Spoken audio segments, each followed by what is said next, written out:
Pasa itu adalah permainan sehari-hari orang Minang. Surau adalah pasa pikiran, lapo adalah pasa sipawi. Tadi ada kunci yang Mak sampaikan bahwa Minang itu komunal. Iya. Dulu Mancalik Haratu Pusako itu adalah keberlanjutan komunal tadi. Betul. Makanya lahirlah ide-ide besar tadi bahwa ada keberlanjutan panjang. Iya. Tapi hariko, deknya masih tinggal di pasar, entahlah pulang entah halun, inya Mancalik tanah Pusako itu adalah angka 0000 sekian. Iya. Sehingga komunalisme untuk berlanjutnya tidak boleh dah. Iya. Bapak pendapat Mak tentang itu? Sebagian besar dari pemangku kepentingan di negari di kaum memandang properti itu hanya angko-angko, bukan sesuatu yang harus dijaga keberlanjutannya. Pasa merubah identitas beliau-beliau itu dan beliau terjual. Ketika masih tasabui mama, masih ada Minang. Tasabui gala, masih ada Minang. Minimal dalam pembicaraan. Artinya Minang itu tidak akan pernah hilang selama orang membicarakannya.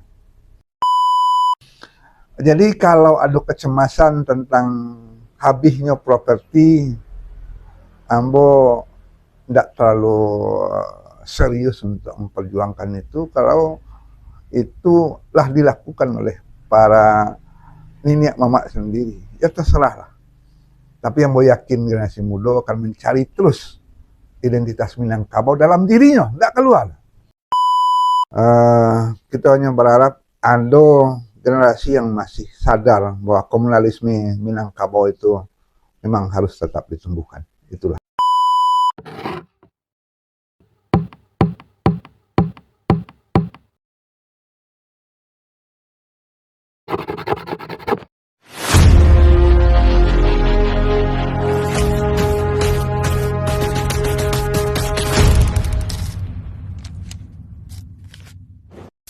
Assalamualaikum warahmatullahi wabarakatuh.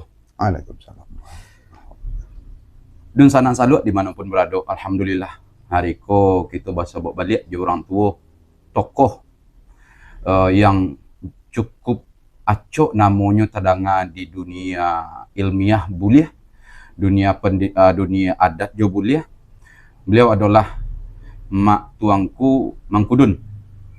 Kalau beliau secara ilmiah mungkin disapa orang dengan Pak Doktor guys. Macam-macam penyebutan terhadap beliau. Tapi karena kita kini disalut, kita sabutlah beliau mak tuangku Mangkudun. Selamat datang, Mak. Mak, kita dari salut berusaha mencuba membicarakan hendaknya awak mencuba mendokumentasikan ide-ide tentang Minangkabau. Karena sesungguhnya Minangkabau itu tidak pantas untuk kemudian hilang karena lupa mendokumentasikannya. Gitu. Jadi itulah kami hadir selalu untuk mendokumentasikan ide-ide tadi. Dan akhir-akhir kok kita sudah mencari pergerakan-pergerakan Minang, namun cenderung pergerakan itu jadi pada tataran negatif. Ada yang mengatakan Minang lah habis, anak muda nak tentu beradai lai. Di saat sebaliknya nan muda ngecek jo, kami nak pernah diajar beradai, mamak kami nak tahu dek kami, macam-macam perdebatan tu terjadi gitu. Kita mulai dari haliko mak.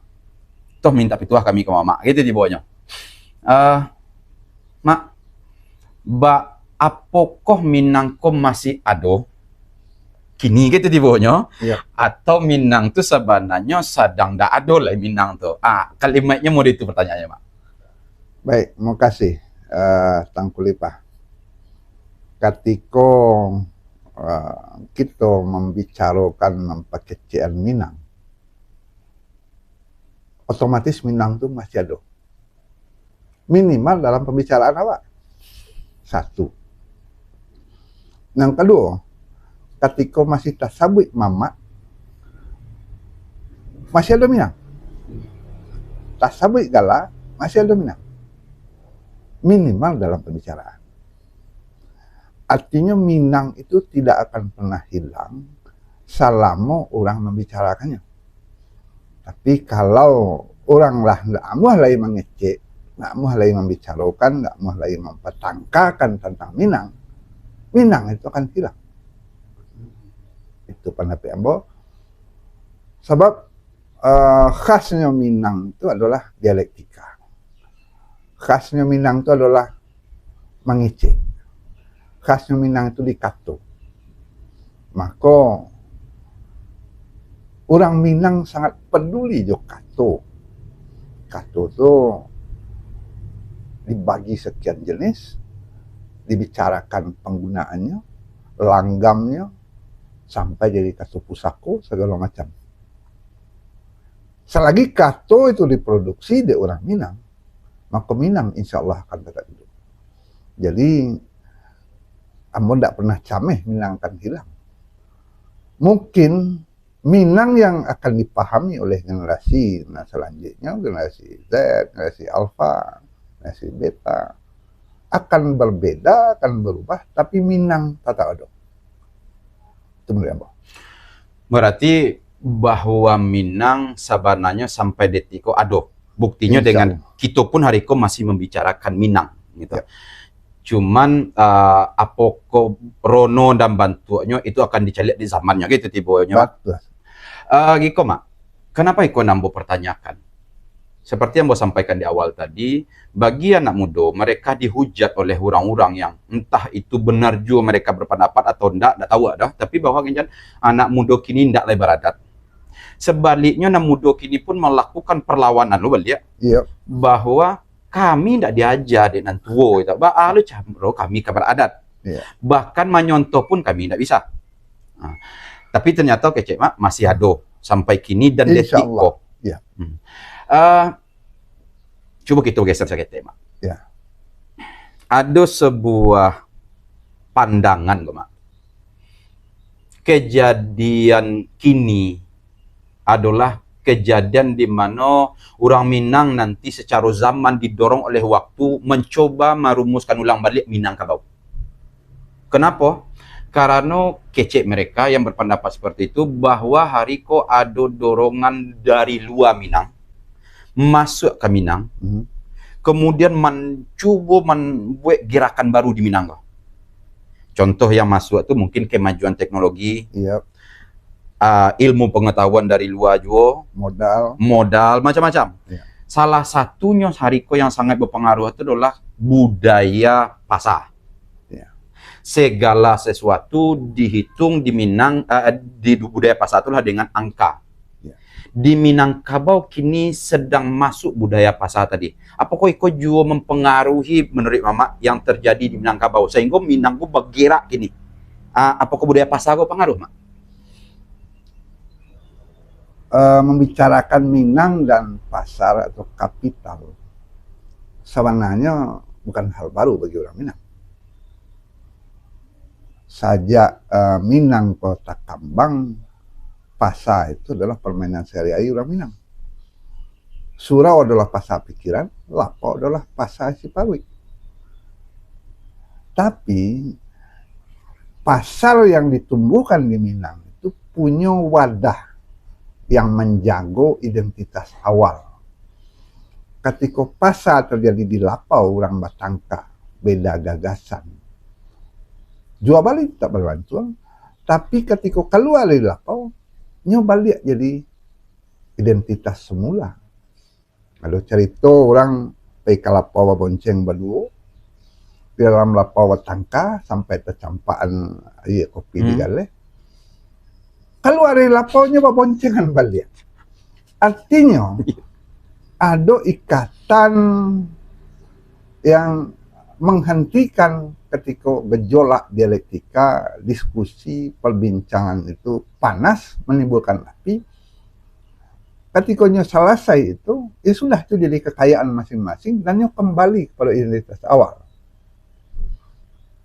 Nggak mungkin keluar dari Lapau itu nyoba pisah jalan. Kalau misalnya kampung misalnya, mereka Lapau berdua tadi kan, nah dialektika itu kekayaan Minangkabau menghadapi pasar.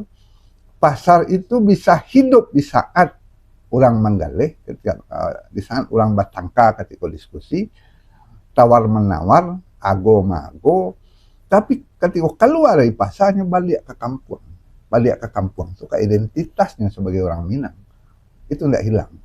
Nah yang kemungkinan dicemaskan, dicamehan di orang-orang yang pendapat itu adalah ketika salamu itu orang Minang ko nang katibo itu hanya di pasar, hanya jual beli saja, tidak ada identitas awal ketikanya keluar dari pasar. Nah itu yang dicamehkan barangkali.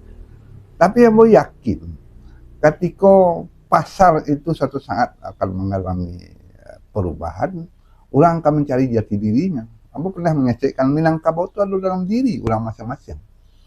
Ambo kebetulan membahas sedikit tentang Tambo. Tambo itu tidak jauh-jauh dong. Dalam diri kita ada Tambo. Kata pusako yang paling awal tentang nagari di undang nagari itu, nagari Bampe suku. Ketika Bampe suku itu ada nagari, dia orang kamapun pai. Lah jadi 10 turunannya di Amerika yang ditanya apa? Apa suku? 5 kampung. Yang ditanyakan adalah identitas yang awal dari orang Minang. Ada kampungnya, ada nagarinya. Dan itu selalu diwariskan, tidak pernah hilang. Jadi insya Allah kalaupun arus modal, arus kapital, kini sedang melanda habis-habisan Minangkabau, ada saatnya nanti orang Minang akan balik ke jati dirinya, balik ke kampungnya. Nah sabananya orang Minang itu punya kampung, punya suku, punya kaum, punya nagari. Nah ketika punya kaum, punya nagari, itulah identitas awal Minangkabau, komunalisme.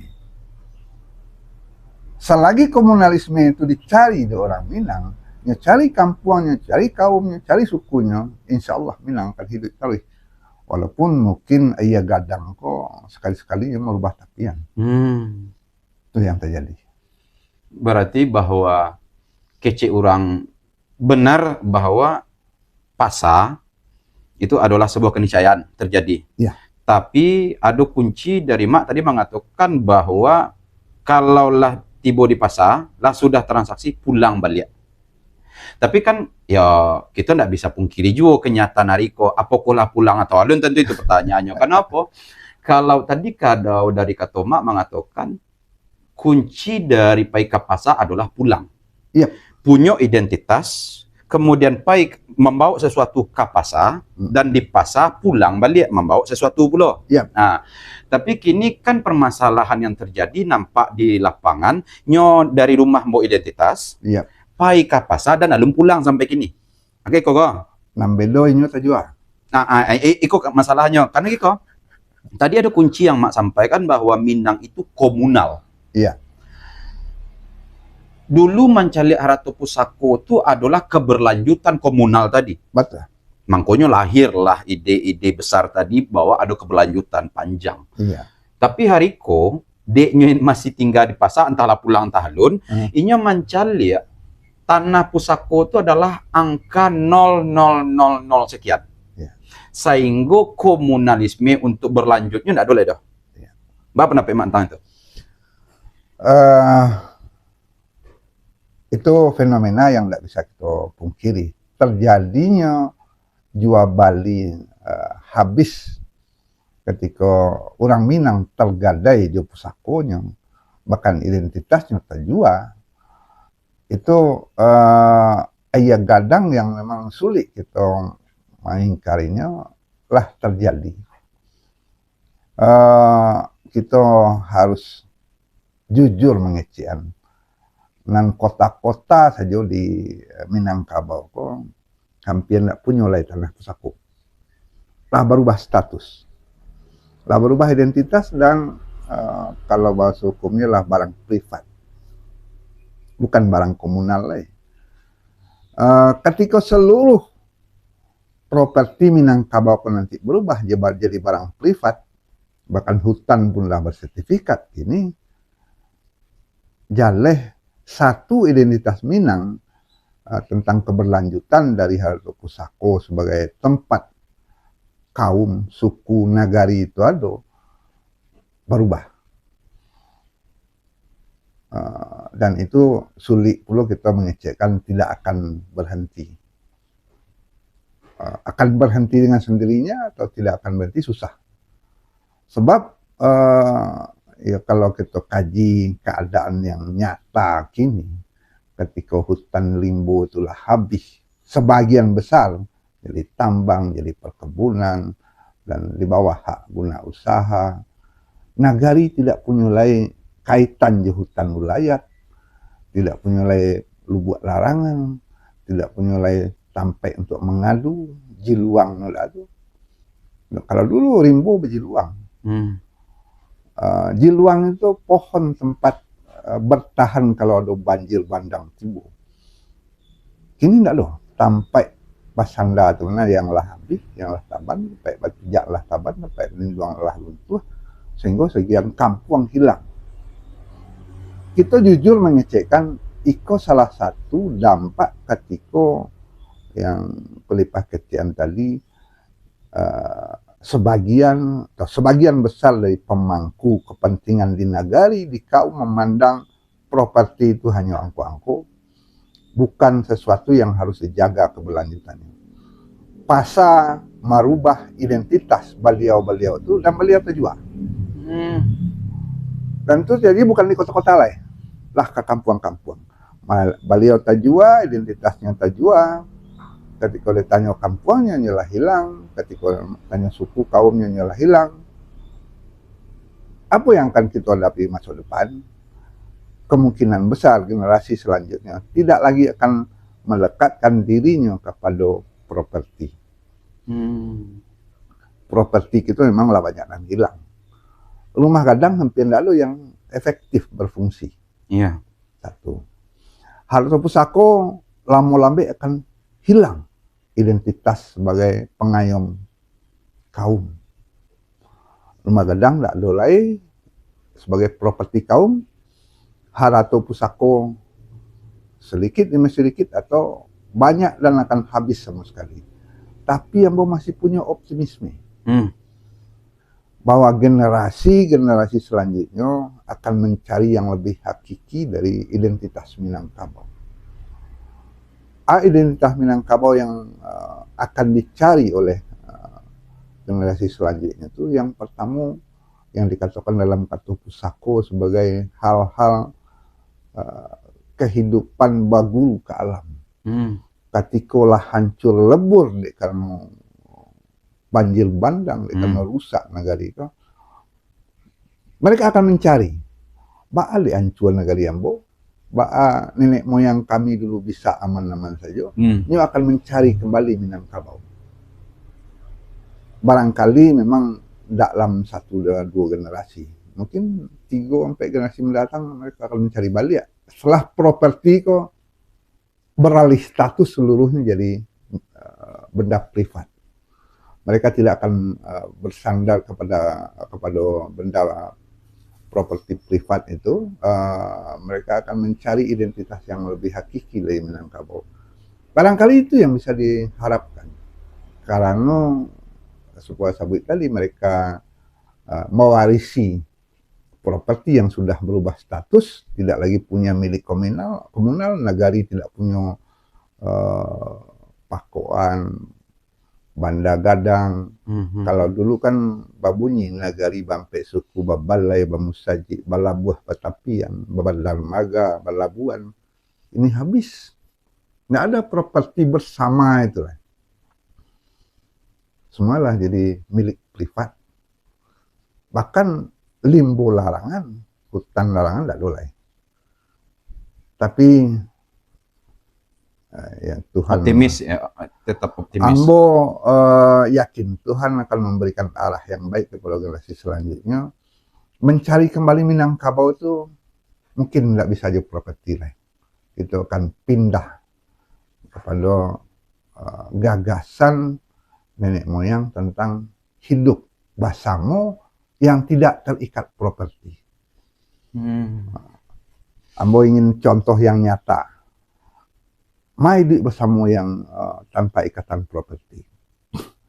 Pelipah mungkin mendengar berita bahwa sekian pemuda Minangkabau turun dari pusat Betul, untuk menyelamatkan orang masyarakat kampung. orang kampung, bukan hanya yang di Minangkabau, sampai ke Aceh, sampai ke Tapanuli. Mereka turun dalam waktu sehari kumpulan piti sekian puluh miliar, lalu turun bau. Itu salah satu inti dari keminangkabauannya ketika kababul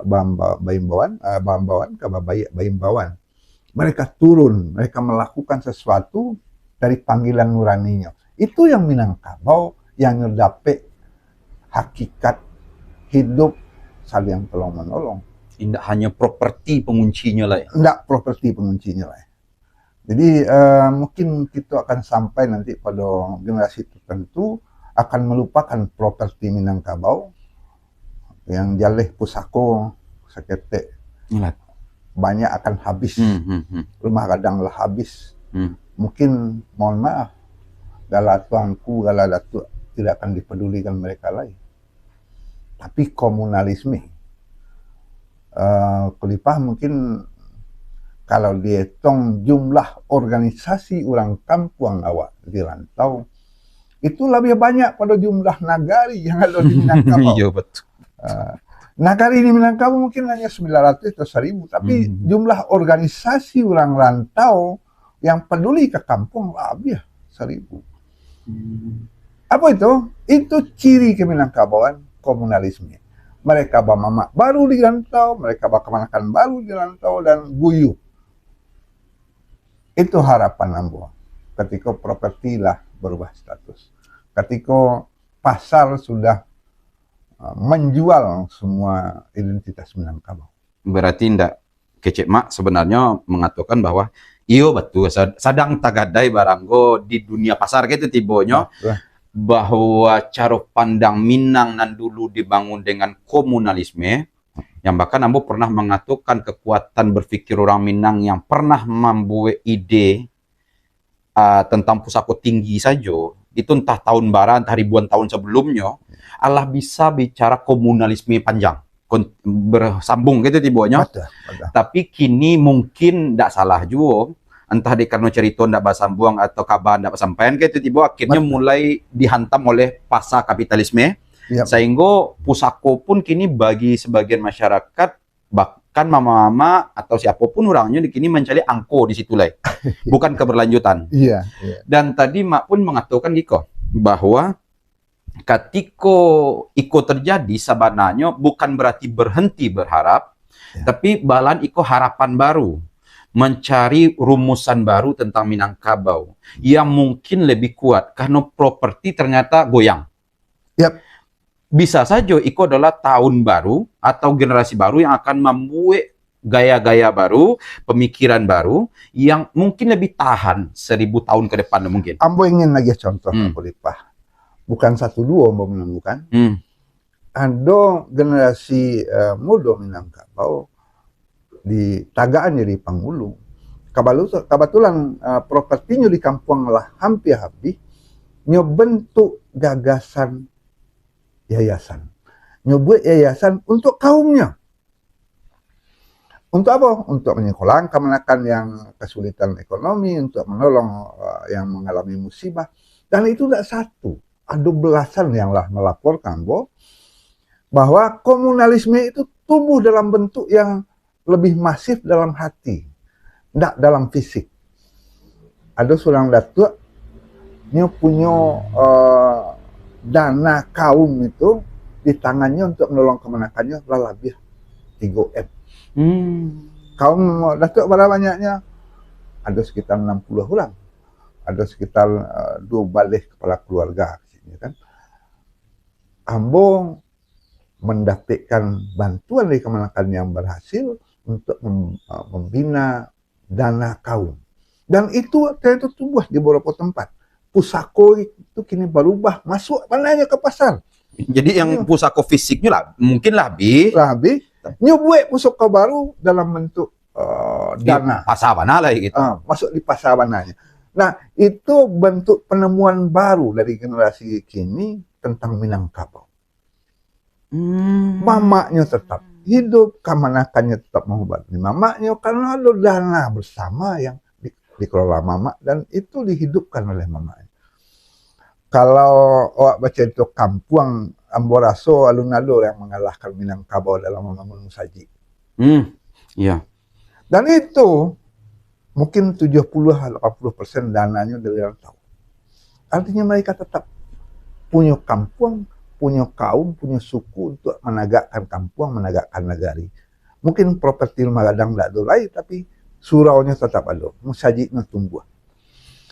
Jadi kalau ada kecemasan tentang habisnya properti, ambo tidak terlalu serius untuk memperjuangkan itu kalau itulah dilakukan oleh para nenek mamak sendiri. Ya terserah lah. Tapi yang mau yakin generasi muda akan mencari terus identitas Minangkabau dalam dirinya, tidak keluar. Insya Allah. Itu pendapat yang berkualitas. Dan sebenarnya ada juga yang berpendapat ketika kamu pernah menyampaikan gitu, mungkin pusako tinggi ndak juga bertambah di karena lah habis di pasar mungkin kapitalisme yang masuk dulu ndak do angkonya kini lah do angkonya dan awak kini berpandangan angko tadi gitu kan. Sebagai contoh mungkin selama gue pandam ketemu kan cuma di kampung. Pandam Sasok itu di kampung. Ternyata di rantau wak punya pandam juga. Yang kemudian itu kan komunalisme juga dan tidak ada kepemilikan. Dan ketika ambo challenge bisa ndak pusako tinggi bertambah dengan pemikiran bakai mak tadi bisa saja suatu saat dan mungkin lebih kuat. Seperti dan beberapa contoh tadi memperlihatkan itu kekuatan baru yang sulit diganggu pasar. Kapitalisme tidak bisa masuk, negara tidak bisa ganggu. Karenanya sudah berevolusi sendiri. Masuk di dalam dunia kapitalisme itu. Sehingga orang tidak berani ganggu. Tidak berani ganggu. Kekuatannya lah jale, walaupun kita tidak menyesali.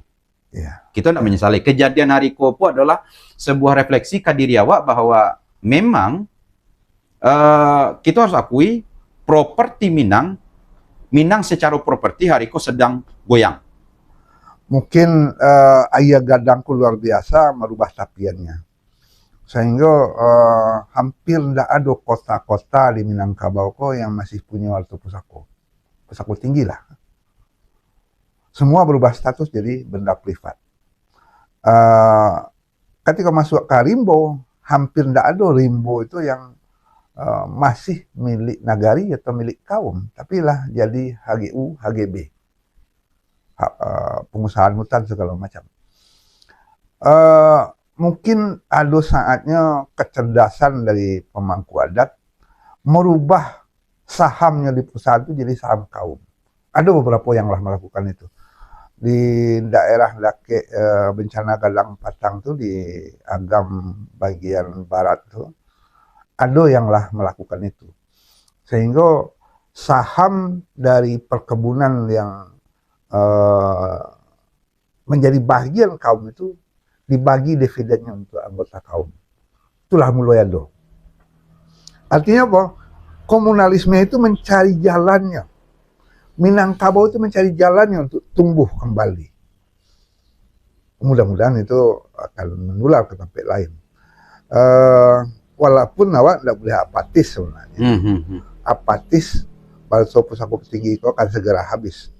Tapi perjuangan kawan-kawan yang ingin melanjutkan masyarakat hukum adat, ya silakan lanjut. Amboraso berbeda pendapat silakan saja. Mungkin Ambo termasuk yang apatis tentang perjuangan masyarakat hukum adat itu karena apa? Karena sekian kali atau sekian kelompok yang berjuang ke ranah legislasi akhirnya hanya menguap. Dari tahun 1990 sampai 2020, Ambo satu di berbagai kelompok untuk perjuangan masyarakat hukum adat lewat jalur legislasi DPRD Sumatera Barat atau DPR Pusat atau DPD. Semua habis jadi uap yang tidak babake. Properti tetap habis, kekayaan Minangkabau itu lah jadi pasar kulipah tadi. identitas nagari kaum itu hampir tinggal dalam kata-kata saja, kecuali yang awak bicarakan tadi ya, ketika tumbuh dalam jiwa bentuk yang berbeda. Kalau properti fisik itu memang susah sekali untuk mempertahankannya, kecuali memang ada yang sungguh mati-matian di dunia legislatif memperjuangkan masyarakat hukum adat. Awak mungkin masih agak lumayan dibanding suku-suku lain kayak di Papua atau di Kalimantan yang lah tidak punya lagi akses sama sekali ke properti alamnya. Kita hanya berharap ada generasi yang masih sadar bahwa komunalisme Minangkabau itu memang harus tetap ditumbuhkan. Itulah barangkali. Jadi itulah Mak, sebenarnya kalau dirantang mah nemu panjang itu tipenya. Betul. Tapi tentu melalui Mama ndak kaputih di siko sadar Mak. Karena cerita kami ko di Sadua selalu mengatakan apapun yang kami buka itu adalah bukaan baru, ndak kata sudah dah. Insyaallah. Gitu. Kalau ada waktu lain tentu kita bahas lebih dalam.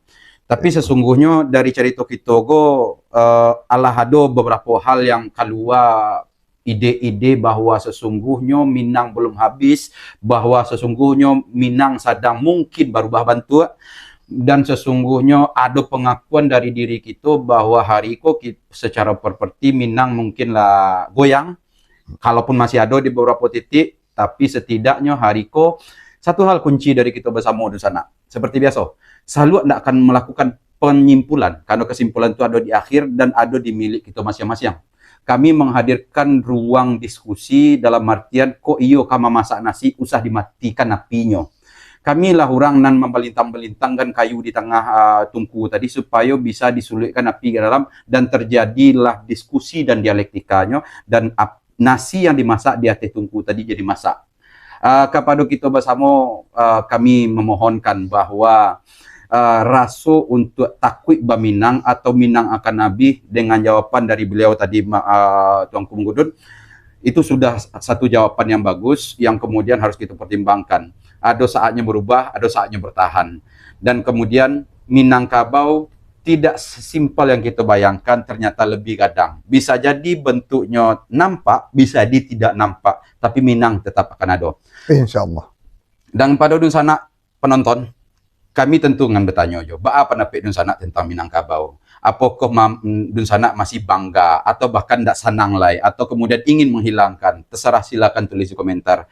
Dan yang pasti bana, tolonglah sampaikan kepada khalayak lamai, golongkan di labuh narami gitu supaya nampak cerita go didengar di kawan-kawan dun sana sadonyo. Sehingga adalah feedback dari kita bersama. Kami dari Sulawesi mengucapkan terima kasih dan mudah-mudahan menjadi rujukan untuk kita bersama ke depannya. Akhir kalam, Salut Kreasi mohon maaf, undur diri. Assalamualaikum warahmatullahi wabarakatuh. Waalaikumsalam. Terima kasih, Mak. Ya.